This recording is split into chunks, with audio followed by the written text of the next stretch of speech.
반갑습니다. 정답원입니다. 6월 모의고사 진짜 얼마 안 남았다, 그쵸?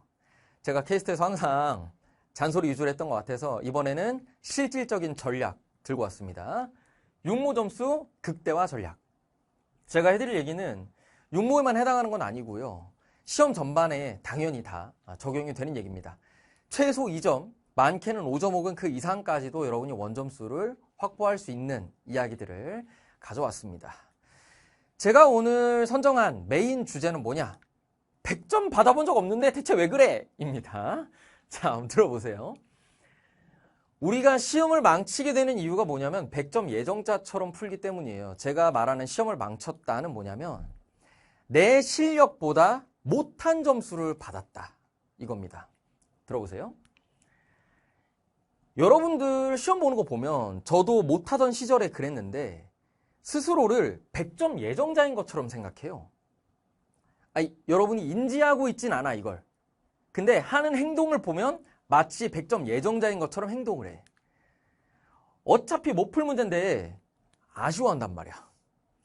내가 100점 예정자였던 사람이라고 하면 한 문제 헷갈리는 게 너무 아쉽겠죠. 나 이거 놓치면 98점인데 97점인데 이러면서. 근데 나는 평생 100점을 받아본 적이 없고 100점이 뭐야? 90점도 못 넘어봤다 그러면 당연히 헷갈리는 문제가 있는 거 아니야? 그쵸? 그러면 그 문제가 안 아쉬운 게 맞지. 원래 틀릴 거였고 이전에도 틀려왔고 당연히 틀릴 예정이었다. 느낌 있어요? 이 마인드가 되게 중요하다. 여러분 이거 많이 해봤죠? 시험 보다가 두 개 놓고 헷갈려. 선택지 두 개 놓고. 그럼 시계 봐. 남은 시간 계산해. 20초만 더 볼까? 10초만 더 볼까? 여러분, 그거 어차피 틀리잖아요? 아니, 어차피 틀리잖아. 제가 이거 한두 번 해봤습니까? 이게 제가 평권 시험만 12번 봤어요. 이게 한두 번 해본 게 아니야. 결국에 시간만 날리고 틀리잖아요. 그럼 애초에 저 20초만, 30초만, 5초만 이거를 안 하는 게 낫지. 그렇잖아. 100점을 목표로 공부하는 거랑 100점 받을 사람처럼 시험 보는 건 다른 거예요. 내가 평소에 공부할 때 100점에 도달하기 위해서 정말 어려운 것에 도전적으로 임하고 공부량을 최대로 확보하고 긍정적이고 진취적인 마인드로 수업을 듣고 다 좋아. 근데 시험장 들어가면 100점 예정자처럼 하시면 안 되는 거예요. 시험장에 갔을 때는 그 시험장 당시에 나의 상태에 맞는 시험 운영 전략이 필요하다. 그래서 안 풀리는 문제 만나실 거예요. 이번에 6월 모의고사 때 모든 문제가 쉽게 풀리지 않을 거란 말이야. 당연하지. 만나잖아요. 그러면 오늘 너구나. 갈게. 요런 느낌으로 보내란 말이에요. 이렇게 하시면 오히려 원점수가 오르는 형상을 겪으실 수 있다. 손절이 많은 게 걱정일 수 있어. 제가 이렇게 얘기를 하면은 많은 문제를 버려야 되니까. 그치? 들어보세요. 이 손절은 어떻게 활용하는 거냐면 난이도 가늠에 활용을 하는 겁니다. 여러분이 100점 예정자인 것처럼 시험을 보기 때문에 손절을 통해서 난이도 가늠하는 걸 잘 못하시는데 이게 국어 영역에서 정말 중요합니다. 왠지 얘기 한번 들어보세요. 일단 여러분이 평소에 틀리는 문제의 개수를 좀 알고 있어야 돼. 내가 풀었을 때 정답률이 어느 정도 나온다. 45문제 중에 몇 개는 내가 꼭 틀린다. 이게 대충 데이터가 있고 그 상태에서 시험을 보면서 손절 개수를 세면서 시험의 난이도를 재는 거예요. 만약에 손절이 많다. 그러면 요거 평소보다 어렵게 나왔네. 이렇게. 근데 손절이 적을 수도 있죠. 적으면 이거 평소보다 쉽네. 이렇게 돼야 돼. 이해돼요? 근데 학생들은 보통 어떻게 해요? 문제가 많이 헷갈리면 나만 어렵나 봐. 이러잖아. 그리고 문제 쉽게 풀리면 어떡하지? 이렇게 쉽게 풀릴 리가 없는데 이러잖아. 감정에 휘둘리잖아요, 자꾸. 그게 여러분이 가진 실력보다 점수를 못 받게 만들어요. 실력 향상은요, 점수를 까보고 나서 아는 거야. 우리가 일단 시험장 들어가면 그동안의 측정 데이터를 통해서 내 현재 실력상 대충 몇 개의 손절이 나와야 되는지를 기준점을 잡고 들어가서 손절 개수에 따라서 난이도를 가늠해. 근데 손절이 적어졌거든? 채점하고 나중에 봤더니 등급이 올랐네? 이게 뭐야? 이게 바로 실력 향상이란 말이야. 오씨, 실력 올랐네? 이런 느낌으로 시험에 접근을 해주셔야 되는 겁니다. 그래서 제가 드리고자 하는 이야기가 뭐냐면 채점 후에 아쉬움이 없어야 된다는 거예요. 여러분, 잘 보는 시험이 뭐예요? 어차피 내가 틀릴 건 다 버리고 내가 맞힐 수 있는 문제였던 건 다 맞는 거야. 이게 베스트죠. 여러분 이걸 원하는 거 아닌가? 아니, 전과목 만점을 당연히 원하겠지만, 그렇죠? 근데 우리가 그게 목표라고 해서 그거를 구현할 수 있다는 거는 아니잖아. 뭐 저도 못했어요. 제가 그때 그 사수할 때 그 당시 수능이 좀 쉬웠거든요.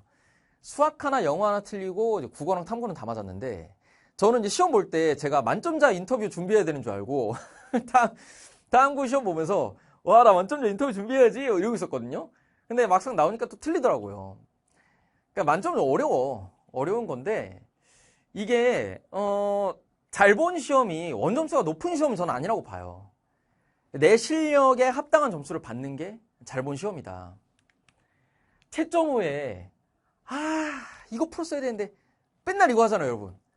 시간 없어서 버린 거 나중 풀어보니까 쉬운 문제 너무 많아. 어차피 틀릴 문제였는데 손절을 못하고 20초만 30초만 이거 하다가 시간 날려가지고 내가 100점 예정자인 것처럼 그 비합리적인 아쉬움에 감정적으로 흔들려서 시험을 망친 거라니까요. 진짜로. 시간 없어서 못 푼 거 다시 푸니까 너무 쉬워요. 선생님, 이거 맨날 했는데 어떡하죠? 자, 이 현상이 나왔다? 여러분 시험 망친 겁니다. 아시겠죠? 대부분의 학생들, 지금 이 영상을 보고 있는 학생 중에 7, 80%는 여러분이 갖고 있는 실력보다 점수가 안 나와요. 그게 시험의 어떤 뭐랄까 이 실질적인 전략 이런 것보다 이 감정에 휘둘리는 이 문제 때문이에요. 그래서 문제풀이 순서나 이런 것보다 마인드 컨트롤이 중요한 거예요. 쌤, 화작 먼저 풀어요, 독서로 먼저 풀어요, 문학 먼저 풀어요. 중요하지 않아. 뭐가 중요해? 어차피 틀릴 문제 손절하는 게 중요하다. 그래서 비합리적인 아쉬움을 갖지 마시고 과감하게 손절을 때립시다.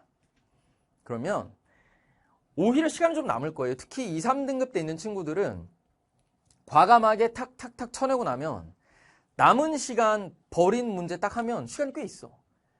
그러면 그 상태에서 여러분이 여유롭게 찍을 수가 있고 그렇게 되면 오히려 또 답이 안 보였던 게 보이기도 하고 그래요. 그래서 이런 형식으로 형식이란 말을 빼자. 이런 마인드를 갖고 시험에 응해 주시면 좋겠다. 그러면 최소 플러스 2점 확보야.